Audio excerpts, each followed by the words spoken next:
In the quiet, tree-lined streets of Willow Creek, life moved at a slow and predictable pace.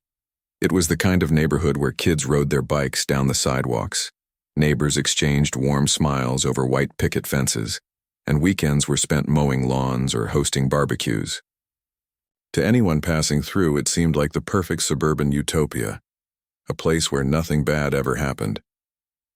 Mark Thompson had lived in Willow Creek for nearly 5 years with his wife, Sarah.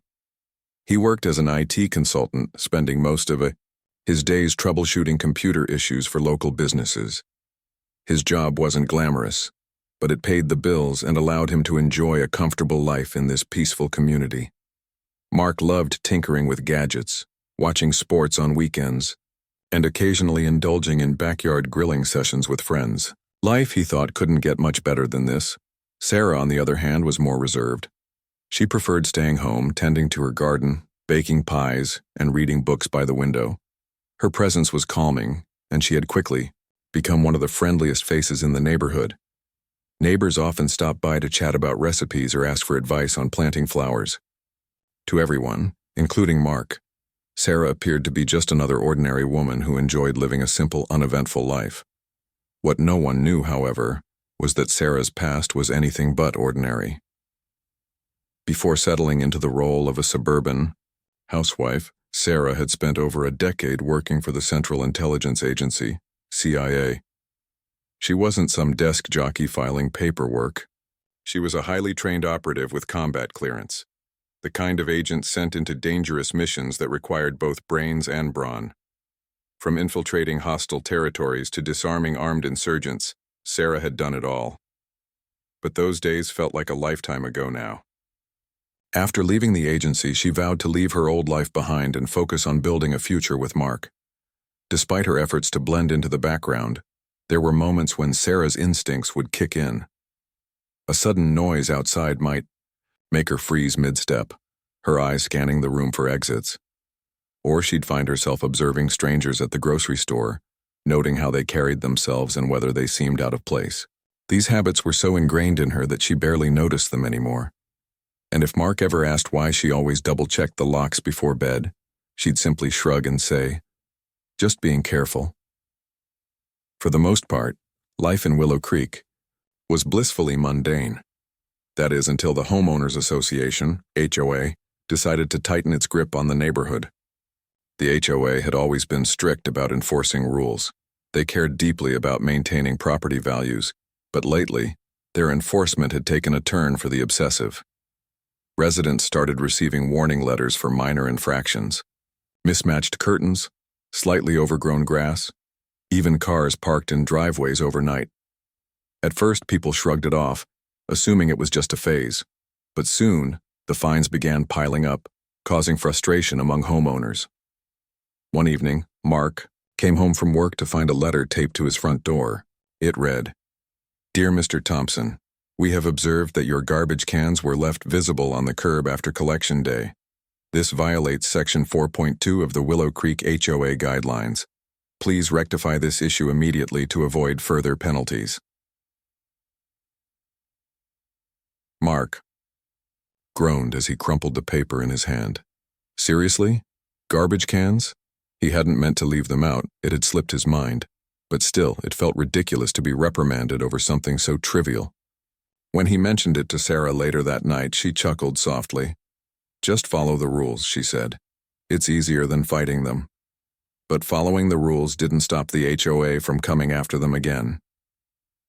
A few weeks later, Mark received another notice, this time accusing him of playing music too loudly during a family barbecue. He hadn't thought the volume was excessive. His guests certainly hadn't complained. But apparently someone had filed a noise complaint. The HOA fined him $50, which only added to his growing irritation. Sarah tried to reassure him. "It's not worth getting upset over," she said calmly. "These things happen, just let it go." But deep down, she couldn't shake the feeling that something about the HOA's behavior seemed off. Over the past few months, she'd noticed strange patterns. Certain board members seemed overly eager to micromanage residents' lives, while others avoided eye contact altogether. There was also the matter of the private security team the HOA had recently hired. Their uniforms looked professional enough, but their demeanor struck Sarah as unnecessarily aggressive. Still, she told herself she was probably imagining things. After all, this was Willow Creek, a sleepy little suburb where nothing exciting ever happened. Surely the HOA's antics were nothing more than bureaucratic nonsense, right? Little did Sarah or anyone else know, trouble was brewing beneath the surface. And it wouldn't be long before the calm facade of Willow Creek cracked wide open. This expanded version sets the stage for the story, introducing the characters, setting, and initial conflict in a way that builds intrigue without rushing into the action. It keeps the tone light and engaging while subtly hinting at the larger stakes to come. The tension in Willow Creek continued to simmer, bubbling just beneath the surface of its otherwise idyllic facade. Mark and Sarah tried their best to ignore the growing pressure from the HOA, but it was becoming harder with each passing day. The fines kept coming, small amounts at first, but they added up quickly. Soon the Thompsons found themselves paying more attention to the HOA's rules than they cared to admit. Every time Mark left for work, he double-checked that the garbage cans were tucked away neatly. Sarah made sure the curtains matched perfectly and that the lawn was trimmed to an exact length. It felt exhausting, like living under a microscope. One Friday evening, Mark decided to host a small barbecue in their backyard. He invited a few neighbors over. Nothing too fancy, just burgers, hot dogs, and some cold drinks. It had been ages since they'd done something social, and Mark thought it would be a nice way to unwind after a long week. Plus, it might help ease the strain between them and the rest of the neighborhood. Maybe if people saw how normal and friendly they were, the complaints would stop. As the sun began to set, laughter filled the air. The smell of grilled meat wafted through the yard, mingling with the faint scent of blooming flowers from Sarah's garden. For a moment, everything felt normal again. The guests chatted casually, sharing stories about their kids, jobs, and weekend plans. Even Sarah seemed more relaxed than usual, sipping lemonade as she listened to one of the neighbors talk about his latest fishing trip. But the peace didn't last long. Around 8:30 p.m., just as dessert was being served, two men dressed in black uniforms appeared at the edge of the Thompsons' property. They wore dark sunglasses despite the fading light, and their belts were loaded with gear, handcuffs, radios, even holstered firearms. One of them held a clipboard, while the other rested a hand on the grip of his weapon. Their presence was jarring, like a storm cloud rolling into an otherwise sunny day. "Excuse me," one of the men barked, his voice cutting through the cheerful chatter. Everyone turned to look at him, startled. "This is private property. You're violating Section 6.7 of the Willow Creek HOA guidelines regarding noise levels after 8 p.m. For a second, there was silence. Then murmurs rippled through the group as the guests exchanged confused glances. Mark stepped forward, holding a spatula in one hand. "What are you talking about?" he asked, trying to keep his tone light. "We're just having a little get-together. Nobody's complained before." "That's irrelevant," the man replied, sharply. His partner moved closer, positioning himself near the gate as if blocking any chance of escape. "The rules are clear. If you don't disperse immediately, we'll have no choice but to issue citations and possibly make arrests." Mark blinked, taken aback. Arrests? For a barbecue? This had to be a joke. But the expression on the men's faces told him otherwise. They weren't kidding around. Before Mark could respond, Sarah stepped in. She placed a gentle hand on his arm, signaling him to stay calm. Then she addressed the officers in a steady, measured voice.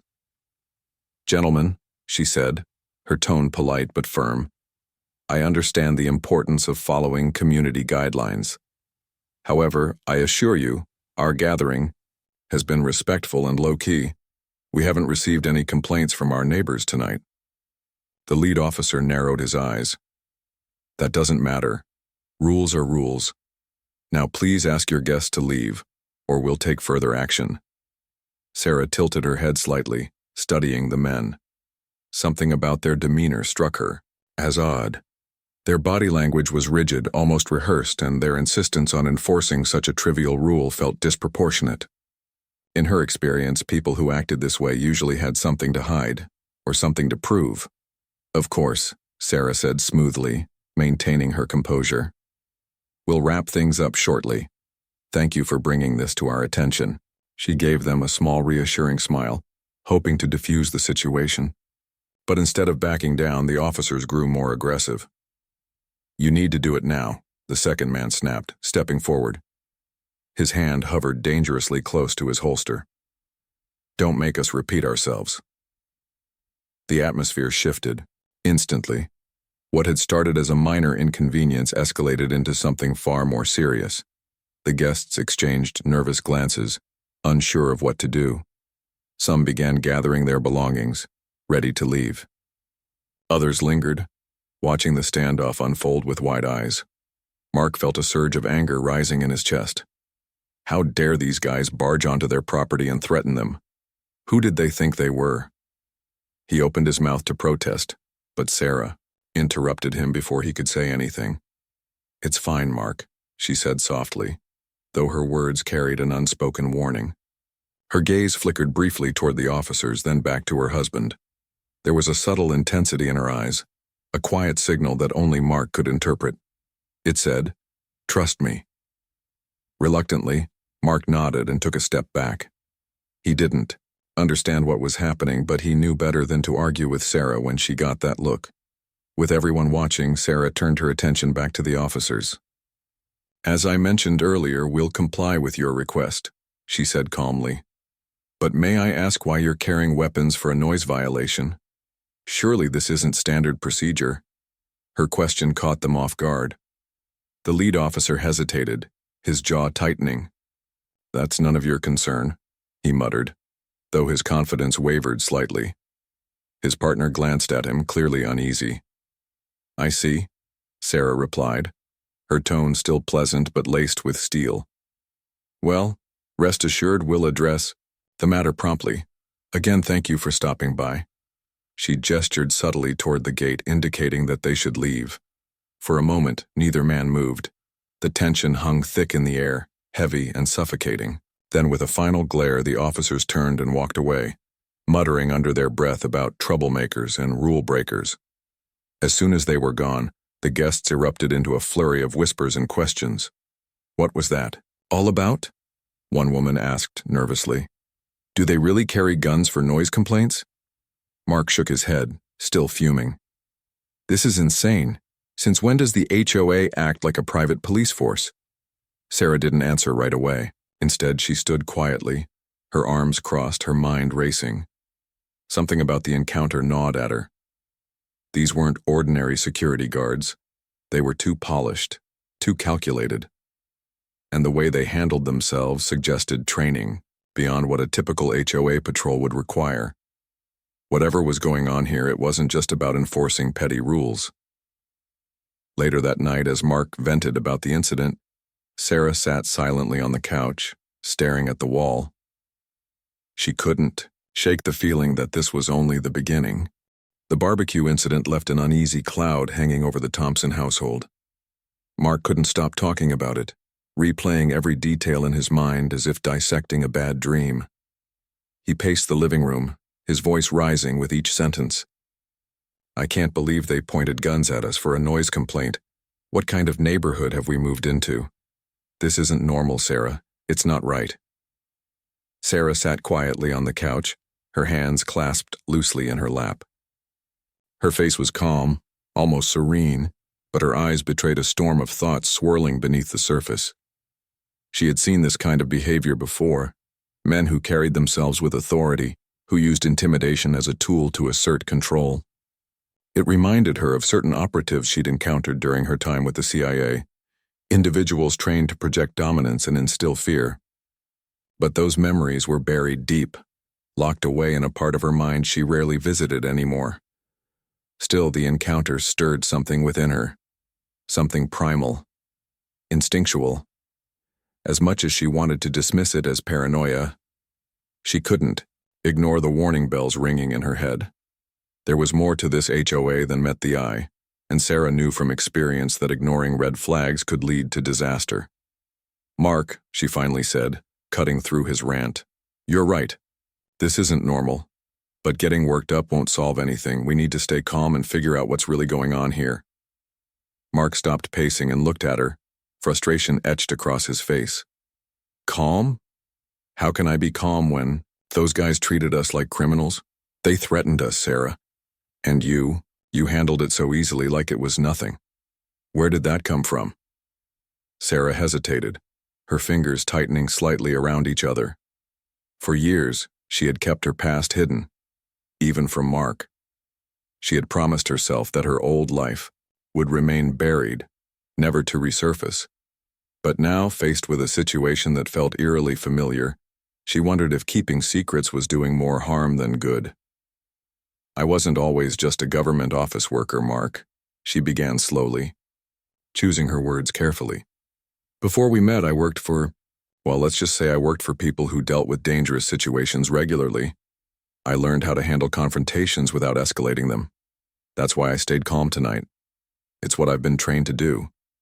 Mark stared at her, his mouth slightly open. Wait, are you saying you used to be some kind of cop or security guard? Sarah sighed, knowing she couldn't sugarcoat it any longer. Not exactly. I worked for the CIA. The room fell silent. The weight of her admission hung in the air like a thick fog. Mark blinked several times, trying to process what he had just heard. The CIA, like spies and missions and all that stuff? Yes, Sarah replied softly. But it's complicated. I didn't spend my days sitting behind a desk. I was out in the field. I went places most people wouldn't dare go, did things I'm not proud of, and earned a reputation for being able to handle myself under pressure. When I left, I thought I was done with all of that. I wanted a fresh start, a normal life. But sometimes the skills you learn don't just disappear. Mark sank onto the couch beside her, his expression a mix of shock, disbelief, and awe. Why didn't you tell me sooner? He asked, his voice tinged with hurt. Did you think I wouldn't understand?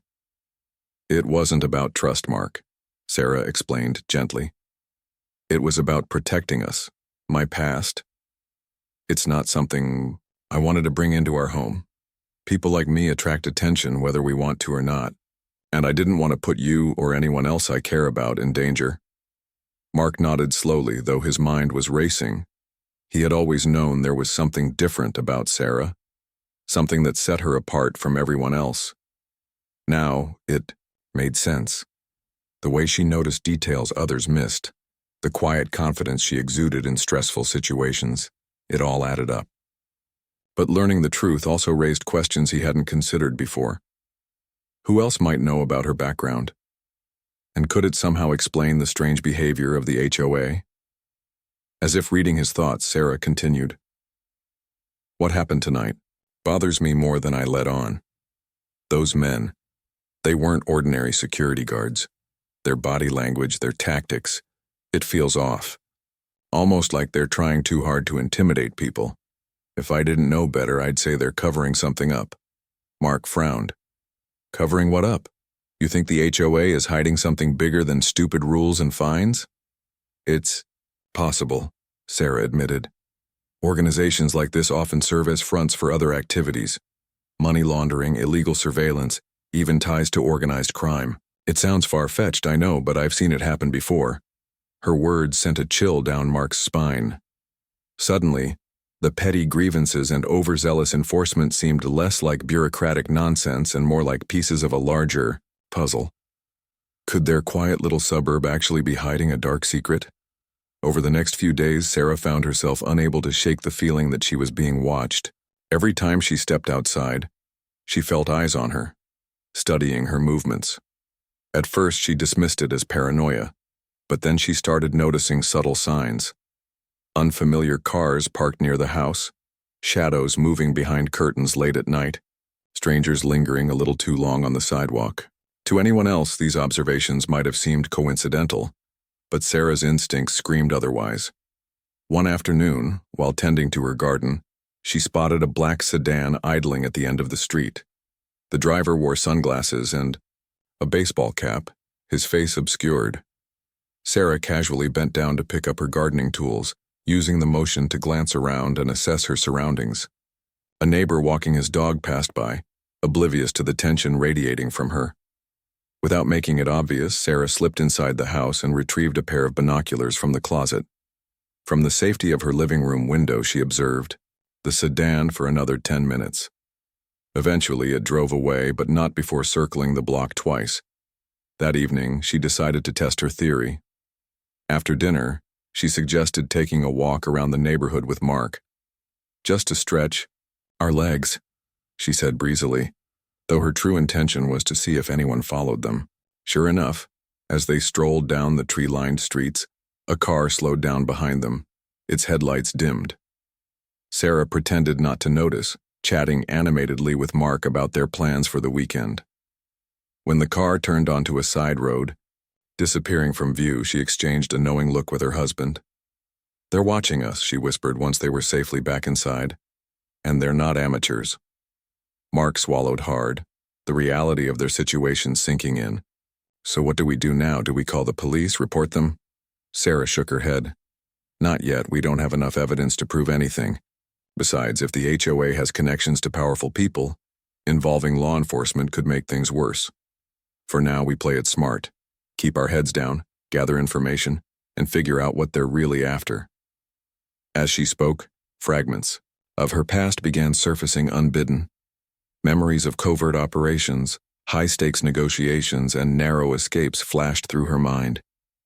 She remembered infiltrating enemy compounds under cover of darkness, disabling armed guards with precision strikes and earning combat clearance, the highest level of authorization granted to operatives capable of handling extreme situations.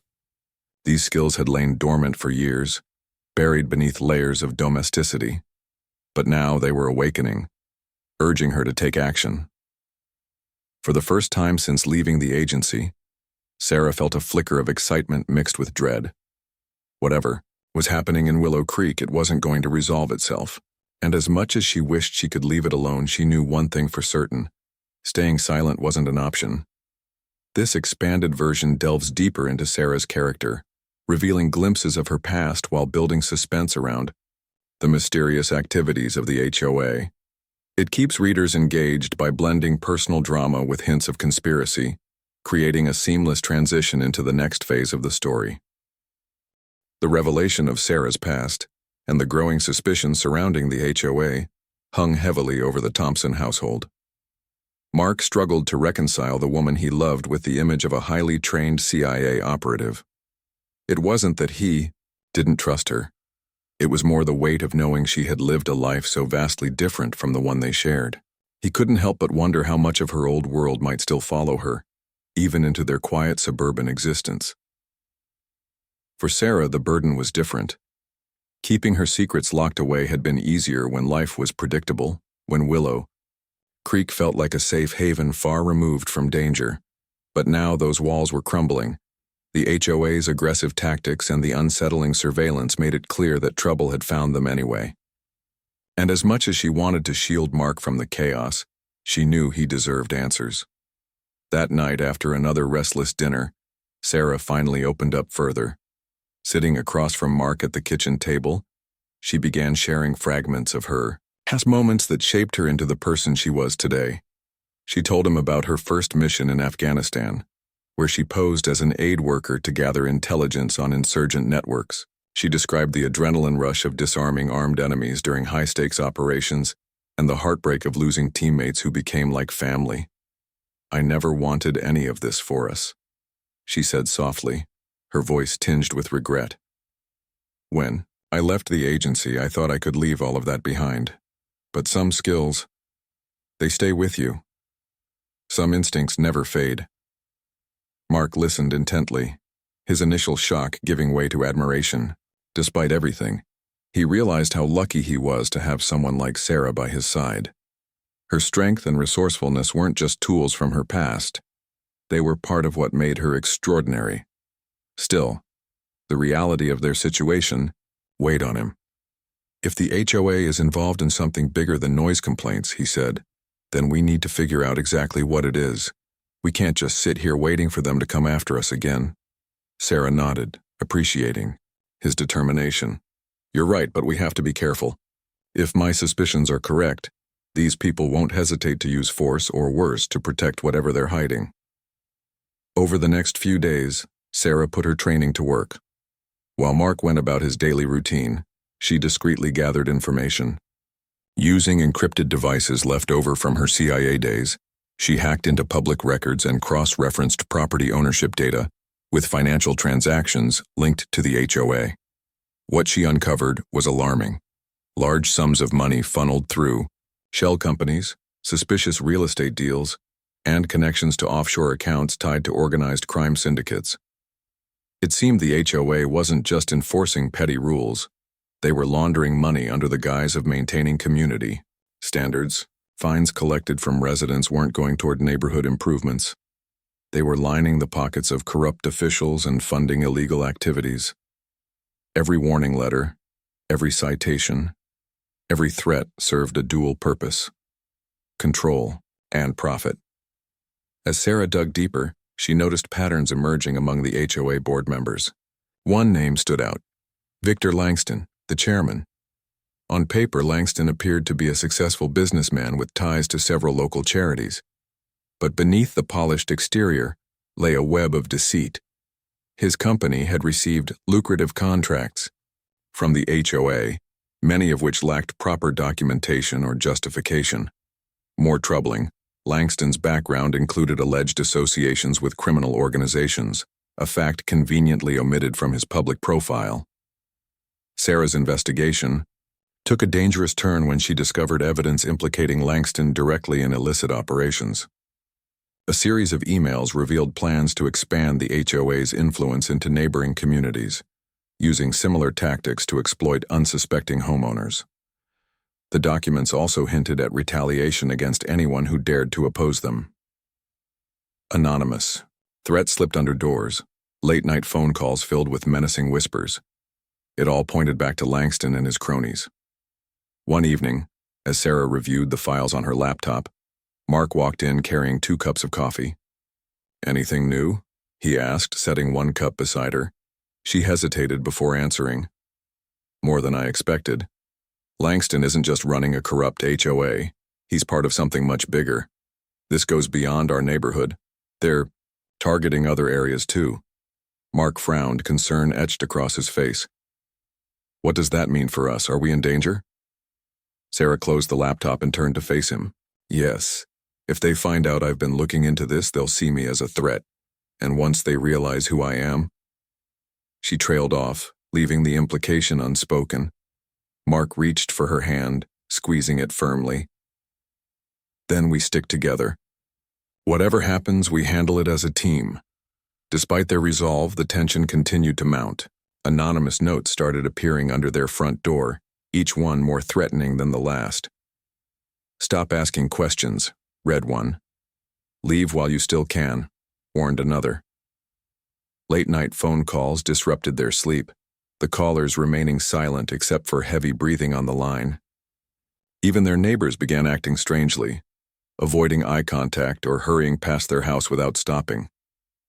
Sarah recognized the signs of psychological warfare, a tactic designed to intimidate and isolate its targets. She knew better than to let fear dictate her actions, but the constant pressure tested her patience. Still, she refused to back down. Instead, she devised a plan to expose the truth. Using her expertise in covert surveillance, Sarah installed hidden cameras around their property to monitor activity. She programmed motion sensors to alert her phone whenever someone approached the house unexpectedly. At night, she patrolled the perimeter, ensuring no one tampered with their security system. Though she didn't share every detail with Mark, he sensed her vigilance and did his best to support her efforts. One day, while running errands, Sarah encountered Victor Langston himself. He was standing outside a coffee shop downtown, engaged in conversation with a man whose face looked vaguely familiar. Something about the encounter struck Sarah as odd. Langston's body language was tense, his movements deliberate, as if he were trying to avoid drawing attention. When the other man handed him a folder, Sarah's instincts kicked in. Without hesitation, she snapped a photo with her phone, capturing the exchange before slipping away unnoticed. Back home, she analyzed the image closely. The second man turned out to be a known associate of a regional crime boss, a connection that confirmed her worst fears. Langston wasn't just a greedy opportunist. He was deeply entrenched in a criminal network. Armed with this knowledge, Sarah realized they needed concrete proof to take him down, a smoking gun that would expose the entire operation. But gathering such evidence wouldn't be easy. Langston and his team operated with precision, leaving minimal traces behind.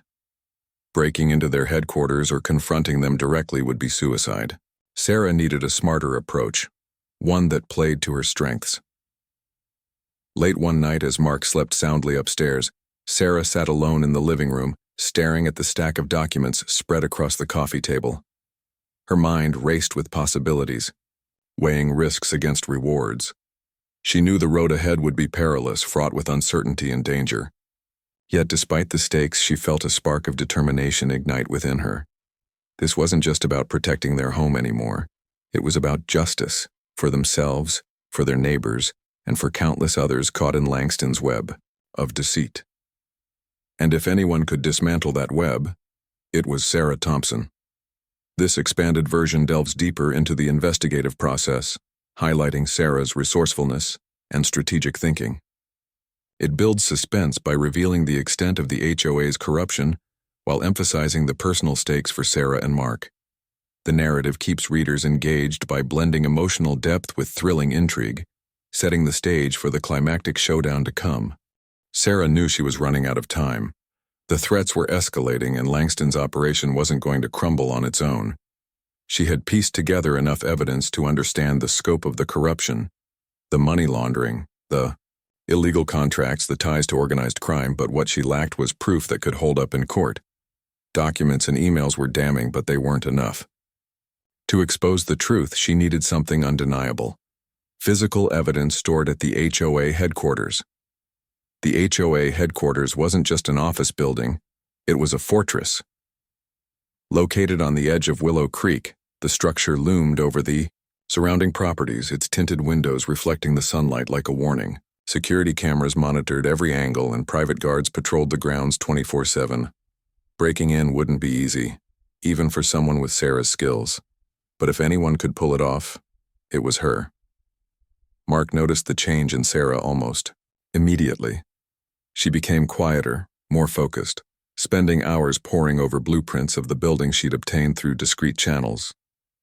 Her movements around the house grew deliberate, as though she were rehearsing each step before taking it. One evening, while Mark sipped coffee at the kitchen table, he finally asked, "What are you planning?" Sarah hesitated, weighing how much to tell him. She didn't want to put him in further danger, but keeping him completely in the dark felt wrong.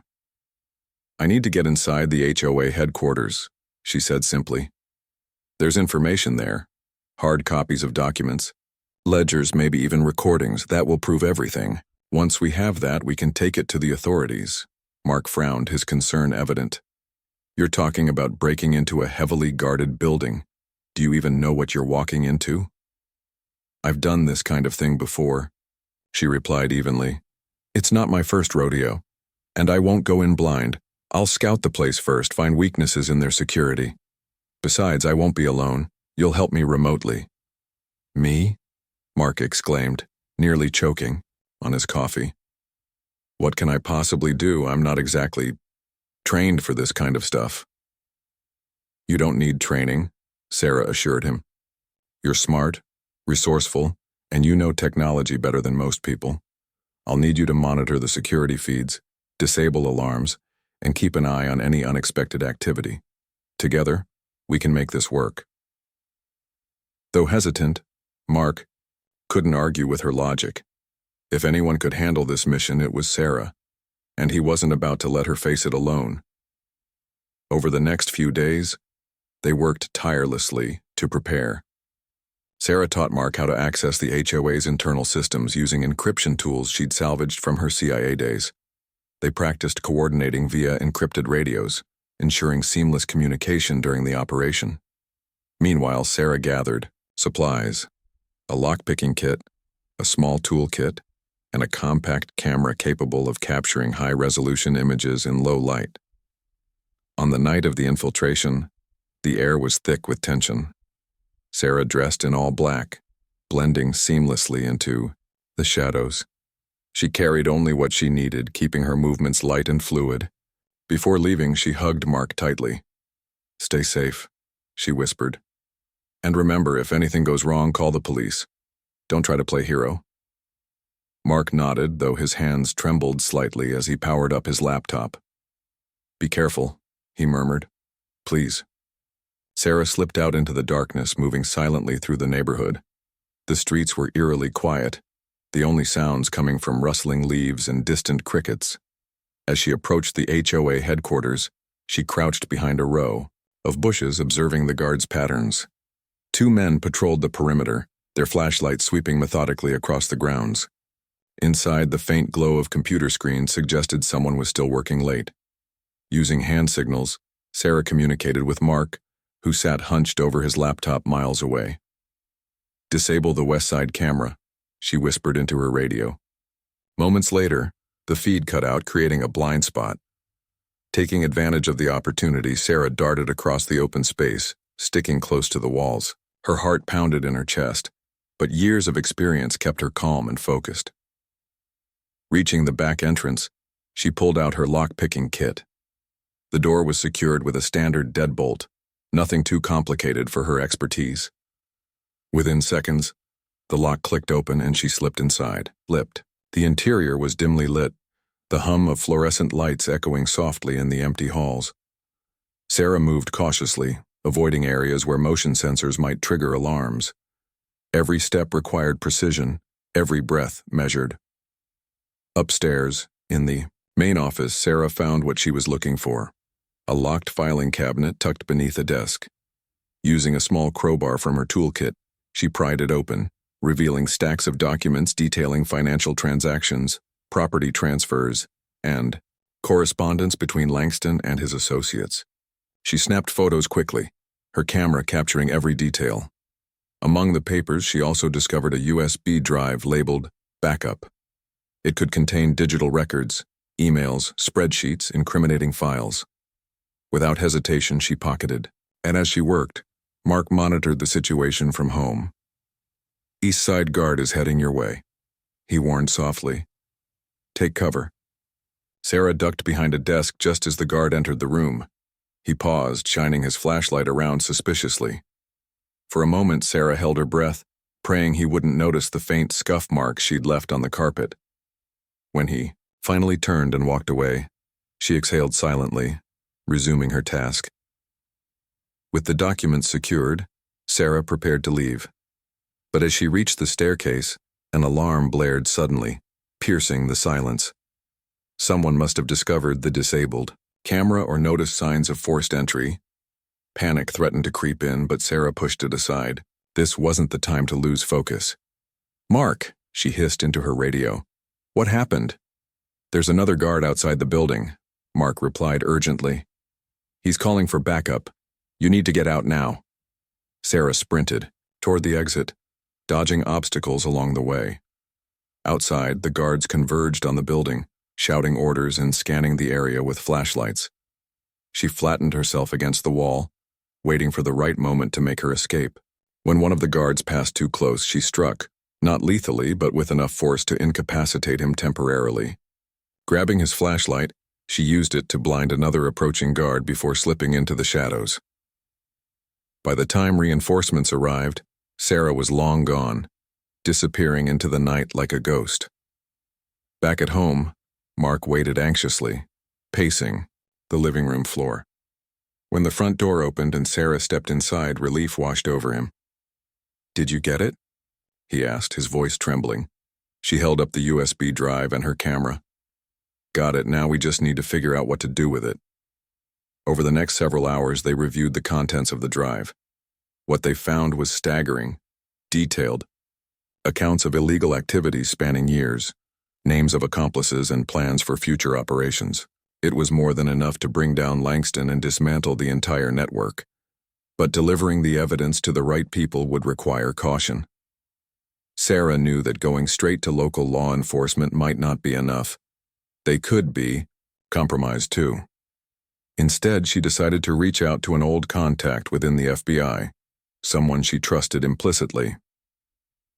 As dawn broke over Willow Creek, Sarah sent an anonymous tip, uploading the files to a secure server accessible only to federal agents. Within hours, the wheels of justice began turning. Unbeknownst to Langston and his team, their empire was crumbling around them. For Sarah and Mark, the ordeal wasn't over yet. They knew retaliation was likely, and staying safe would remain a priority. But for the first time in weeks, they allowed themselves a glimmer of hope. The truth was out there now, and no amount of intimidation or corruption could bury it forever.